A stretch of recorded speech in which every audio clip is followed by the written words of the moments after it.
Hi friends, எல்லாரும் எப்படி இருக்கீங்க? நல்லா இருக்கீங்களா? தீபாவளி எல்லாம் உங்களுக்கு எப்படி போச்சுன்னு மறக்காமல் கமெண்ட் பாக்ஸில் கமெண்ட் பண்ணுங்கள்.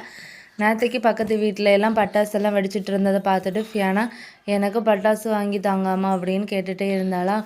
அதுக்கப்புறம் சரி, அவங்க டேடி வந்து டியூட்டி முடிச்சுட்டு வரும்போது அவளுக்கு ஒரு பாக்ஸ் கம்பி மத்தாப்பு மட்டும் வாங்கிட்டு வந்தாங்க அவளோட ஆசைக்கு. ஃபஸ்ட்டு கொஞ்சம் பயத்தில் தான் அதை கொளுத்திட்டு இருந்தா. அதுக்கப்புறம் நான் அவளை கையை பிடிச்சிட்டு அதை கொளுத்தி காட்டி கொடுத்தா இப்படி தான் கொளுத்தணும்னு சொல்லிட்டு அதுக்கப்புறம் ரொம்பவே இன்ட்ரெஸ்டிங்காக இருந்தா.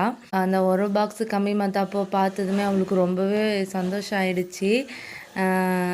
அம்மா இன்னும் வேணும் இன்னும் வேணும் அப்படின்னு சொல்லிட்டு கேட்டுகிட்டே இருந்தா. ரொம்பவே ஆச்சரியமாக இருந்து போன வருஷம் எல்லாம் அவள் வந்து மத்தாப்பூவை பார்க்கும்போது ரொம்பவே பயந்துட்டு இருந்தா. இந்த பயம் இல்லாமல் மத்தாப்பு கொளுத்துறதை பார்த்து ரொம்பவே சந்தோஷமாக இருந்து.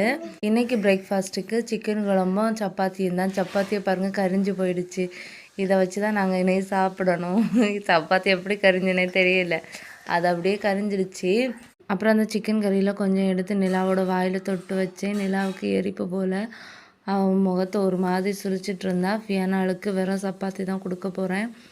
வெறும் சப்பாத்தியும் அந்த சிக்கனை மட்டும்தான் கொடுக்க போகிறேன். அவன் வந்து அதை மட்டும்தான் வச்சு சாப்பிடுவா, கறியே எடுக்க மாட்டா. எப்படியாவது இனி எரிப்பு அவளுக்கு பழக்க வேண்டியதான்.